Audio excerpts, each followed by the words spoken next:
तुलसी विवाह के बाद सामग्री को कब और कैसे हटाएं? मोली धागा का क्या करना है? गन्ने का क्या करें जो आपने मंडप तैयार किया है? विवाह के बाद पूर्णिमा तक कैसे पूजन करें तुलसी माता की? साथ में मैंने किस प्रकार से तुलसी विवाह किया यह भी आप पूरी वीडियो में देखेंगे। तो वीडियो के अंत तक बने रहिएगा। वीडियो को लाइक और कमेंट में हर हर महादेव का नारा जरूर लगाइएगा। मैं रूही मिश्रा अपने चैनल में आप सभी का स्वागत करती हूँ। बहुत सारे लोग देव उठनी के दिन, द्वादशी के दिन और कुछ लोग कार्तिक पूर्णिमा के दिन तुलसी विवाह करेंगे। तुलसी विवाह का जो शुभ मुहूर्त था देव उठनी एकादशी के दिन शाम 5:29 के बाद था। यहाँ पर मैं भी उसी शुभ मुहूर्त में तुलसी विवाह के लिए अपनी सभी सामग्रियों को तैयार करके और स्वयं भी तैयार होकर के तुलसी विवाह कर रही हूँ। तुलसी विवाह जब भी हम करते हैं तो तुरंत भी कोई चीज़ें नहीं हटाई जाती हैं। तो जैसे कि तुलसी विवाह के अगले दिन आपको गमले में जैसे जो भी आप श्रृंगार का सामान चढ़ाए हैं उसी में रहने दीजिए। तुलसी माता को चुनरी उड़ाया है वो भी उसी में रहने दीजिए। आपको सिर्फ हटाना है माला, फूल, पान का पत्ता, लौंग, इलायची, जो भोग लगाया है वो सब परिवार सहित आप बांट सकते हैं रात में ही। और उसके बाद जो आपने खोइचा भरा है वह भी तुलसी के गमले में ही रहने देना है आपको। तुलसी माता को जैसे आपने श्रृंगार किया वह श्रृंगार की सामग्री सब तुलसी माता में रहने दीजिए। और अगर आप घर के अंदर तुलसी जी को रख करके पूजन विवाह किए हैं तो आप तुलसी उठा करके अपने जहाँ भी मुख्य द्वार पे, बालकनी पे रखते हैं वहाँ भी रख सकते हैं। तुलसी माता को आप गमले के विवाह के बाद वहाँ से दूसरे स्थान पर भी आप रख सकते हैं और जहाँ पर रखें वहाँ पर छोटी सी रंगोली ज़रूर बना दीजिएगा। और जो भी आप जैसे कि श्रृंगार का सामान हो गया, आपका खोइचा हो गया, ये सभी चीज़ें आपको पूर्णिमा के दिन जो है आंचल में आपको लेना चाहिए। गन्ना जो है कुछ कमेंट्स आया था कि क्या गन्ने हम खा सकते हैं? तो जी नहीं, आप गन्ना खाएं ना, इसे आप किसी को दान भी कर सकते हैं, आप जिसको दान करना चाहें। और तुलसी माता के ऊपर चढ़ी जो चुनरी है उसे आप अपने पूर्णिमा के दिन माता तुलसी से कृपा मांग के अपने धन के स्थान पर रख सकते हैं आशीर्वाद के रूप में। जो आपने कलावा बांधा है माता तुलसी को 5 बार या 1 बार घुमा करके उसे आपको किसी वृक्ष के नीचे या तुलसी के गमले में ही आपको रख देना है, लेकिन आपको इधर उधर नहीं फेंकना है, यह ध्यान में रखिएगा। शालिग्राम को जो आपने जनेऊ पहनाया है वो जनेऊ हमेशा पहने रहने दीजिए। जब आप कोई पूजन करिएगा तो फिर आप जनेऊ बदल सकते हैं। फूल माला जो भी चढ़ाया है जहाँ निर्माल्य का स्थान है उसे आप अगले दिन हटा सकते हैं।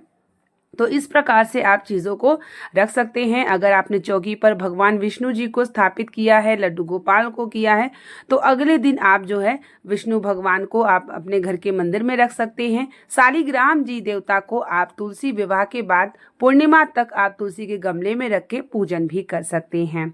तो इस तरीके से आपको इस सामग्रियों को हटाना होगा। श्रृंगार का सामान और चुनरी यह सब पूर्णिमा के दिन हटाई जाएगी। तुलसी विवाह से लेकर के पूर्णिमा तक के नियम देखिए। प्रतिदिन आपको सिंदूर जरूर लगाना चाहिए। जब विवाह हो गया माता तुलसी का, आपने शालिग्राम देवता से करा दी है तो आपको शालिग्राम देवता को पीला पुष्प और उसके बाद हल्दी, लाल कुमकुम जरूर अर्पित करना है। और तुलसी माता को प्रतिदिन सिंदूर लगा के सुहागिन महिलाओं को अपने मस्तक पर जरूर से जरूर लगाना है, यह ध्यान में रखिएगा। फूल, दीपक, धूपबत्ती जो भी है ये आपको दीपदान प्रतिदिन करना है। द्वादशी से लेकर के आपको जो है पूर्णिमा तक के यह नियम है। फिर पूर्णिमा की विदाई के बाद आप अपना जो है दीपदान शाम के समय आपको करना होगा। आप दीपदान का संकल्प 5 या 11 बार भी ले सकते हैं। यहाँ पर मेरी तुलसी विवाह हो रही थी और तुलसी विवाह में गठबंधन वगैरह सब प्रकार से मैंने किया है और सब विधि से जितना भी मैंने आप सबको एक छोटी छोटी जानकारी शेयर की है ताकि आप लोगों को हर एक चीज़ जानकारी मिले। मैंने कलश स्थापना नहीं किया है, बिल्कुल सरल विधि से तुलसी विवाह किया है। बहुत सारे कमेंट आए थे कि बिल्कुल सरल विधि से आप मुझे बताइए, और सरल विधि से जो लोग हैं वो सभी लोग कर लेते हैं। बहुत ज़्यादा लोगों को तामझाम जैसे कलश वगैरह की स्थापना अगर रखना चाहे तो आप कलश की स्थापना रख सकते हैं, और अगर आप नहीं रखना चाहे तो आप ऐसे तुलसी विवाह कर सकते हैं। ये मैंने खोइचा रखा है। और अगर मान लीजिए कि अगर आप खोइचा भूल गए हैं, अभी तक आपने नहीं रखा है, तो आप किसी भी दिन खोइचा माता तुलसी के पास रख दीजिएगा, या अभी जब भी आप वीडियो देखें अगर आप भूल गए हो तभी आप खोइचा माता तुलसी को ज़रूर, उसके भी मैंने जो है वीडियो डाली थी, लाल चुनरी में लाल कपड़े में आप थोड़ा मखाना या लावा, थोड़ा सा रुपया, मीठा, पुष्प और आपको जो है दुर्वा डाल के खोइचा ज़रूर भरना चाहिए। जैसे विवाह होता है खोइचा भरा जाता है, कन्याएं हमारे घर में आती हैं विवाह के बाद तो खोइचा भरा जाता है, वैसे ही तुलसी माता का विवाह के समय हमें खोइचा ज़रूर भरना चाहिए, ये ध्यान में रखिएगा। तो आप खोइचा जो है भर दीजिएगा, माता तुलसी के गमले में ज़रूर रख दीजिएगा। और ये खोइचा आपको पूर्णिमा के दिन हटाना है। तो जो चीज़ गमले में रख के आपको श्रृंगार वगैरह सामान जो है वो सभी रख करके आपको पूजन करनी होगी। तो मैं भी यहाँ पर अपना श्रृंगार वगैरह, साड़ी वगैरह, महावर वगैरह सब लगा करके मैं पूजन कर रही हूँ, क्योंकि देखिए सुहागिन महिलाएं अगर पूजन करती हैं तुलसी माता को तो उनको श्रृंगार करके ही करना चाहिए, जैसे कि मैंने आप लोगों को भी पहले बताया था। और उसी प्रकार से मैं भी अपना साड़ी वगैरह पहन करके पूजन कर रही हूँ। साथ में ये तुलसी विवाह आप अगर जो लोग नहीं कर पाए हैं अभी तक, और आप लोग इस विधि से तुलसी विवाह कर सकते हैं। इस वीडियो में आप लोग ध्यानपूर्वक देख लीजिए। और जो लोग चांदी मतलब सिक्के पर आपने शालिग्राम देवता को, मैंने जो मौली वाला आपको उपाय बताया था कि आप मौली बांध करके सिक्के के ऊपर आपको शालिग्राम को स्थापित करना है, तो वो आपको अगले दिन एकदम सुबह आपको उठा लेना है, उसको अपने धन के स्थान पर हल्दी की कटोरी में आपको रखना है। तो ये ध्यान में रखिएगा, वो माता लक्ष्मी और नारायण की कृपा होती है। और ये सूर्योदय से पहले आपको करना है। शालिग्राम देवता को उस सिक्के पर से उठा करके आपको एक प्लेट में हल्दी रखनी है, और वो सिक्का और जहाँ पर आप धन रखते हो उस स्थान पर आप रख सकते हैं। तो ये आपको तुलसी विवाह के अगले दिन आपको एकदम ब्रह्म मुहूर्त में ये करना है। ब्रह्म मुहूर्त में उठ के आप पूजन भी कर लीजिएगा। मान लीजिए पूरी कार्तिक पूर्णिमा या कार्तिक भर में आपने जो है नियम का पालन नहीं किया है, तो आप कल से, मानिए आज से और कल से 5 दिन तक, जब तक पूर्णिमा है तब तक आप ब्रह्म मुहूर्त में उठिए, स्नान करिए, जल अर्पित करिए, तुलसी जी की पूजन करिए, शाम को दीपदान करिए। और आप व्रत भी कर सकते हैं, एक समय भोजन भी कर सकते हैं और एक समय फलाहार कर सकते हैं। तो 5 दिन का जो ये 5 दिवसीय व्रत भी कहा जाता है इसे, जो पूरे कार्तिक पूर्णिमा या कार्तिक का भी आपको फल प्राप्त होता है। तो जैसे जो लोग पूरे कार्तिक महीने स्नान नहीं कर पाते हैं, तो वो आखिरी के जो ये देवउठनी एकादशी से लेके कार्तिक पूर्णिमा तक आप इसका नियम का पालन कर सकते हैं, जो पूरे कार्तिक महीने में की जाती है।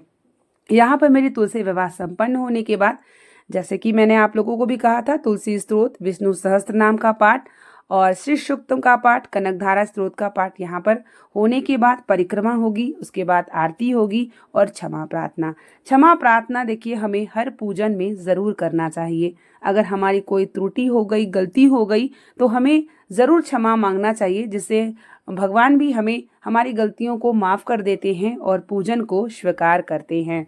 तो ये ज़रूर करिएगा। और साथ ही आप लोगों ने अगर व्रत रखा है तो जो है व्रत का पारण भी आप जो है मुहूर्त में कर लीजिएगा। यहाँ पर मैं स्क्रीन में डाल दूंगी कि एकादशी के व्रत का पारण आपको कितने समय पे करना है। व्रत के पारण के समय ही आपको जो है एकादशी का जो आप व्रत करते हैं पारण आपको उसी समय में शुभ मुहूर्त में करना चाहिए, तभी आपको व्रत का ना पूर्ण फल प्राप्त होता है। और आप प्रतिदिन दीपदान का संकल्प जरूर लें। और यहाँ मेरी पूजन होने के बाद मैं थोड़े से जगह में परिक्रमा भी कर ले रही हूँ। और परिक्रमा हमें 5 बार प्रतिदिन तुलसी माता के पास जरूर करना चाहिए। ओम नमो भगवते वासुदेवाय के मंत्रों का जाप द्वारा बोलते हुए हमें परिक्रमा करना चाहिए। तो परिक्रमा करते हैं और मंत्र का जाप करते हैं तो श्रेष्ठ होता है। यहाँ पर मेरी परिक्रमा होने के बाद अब आरती होती है, उसके बाद क्षमा प्रार्थना आचर लेकर के माता तुलसी से हम प्रार्थना करेंगे। हे नारायण, हे तुलसी माता, हमारे आंचल में सुख समृद्धि दीजिए, संतान सुख दीजिए, हर प्रकार की कृपा मांगेंगे। और इस तरीके से विवाह मेरा संपन्न हुआ। और सरल विधि से भी आप इस प्रकार से विवाह संपन्न करा सकते हैं। जो लोग का मतलब देवउठनी एकादशी के दिन विवाह नहीं कर पाए हैं, वो इसके मतलब द्वादशी के बाद आप किसी भी दिन तुलसी विवाह या कार्तिक पूर्णिमा के दिन आप कर सकते हैं। तो इसी तरीके से मेरी तुलसी विवाह हुई और उम्मीद करेंगे कि आप सबका भी तुलसी विवाह बहुत ही अच्छे से हुआ होगा। तुलसी माता नारायण की कृपा आपके जीवन में प्राप्त हो, यही मैं हृदय से कामना करती हूँ। मिलते हैं एक नई वीडियो और एक नई जानकारी के साथ। तब तक के लिए आप सभी को श्री शिवाय नमस्तुभ्यं। हर हर महादेव, हर हर महादेव।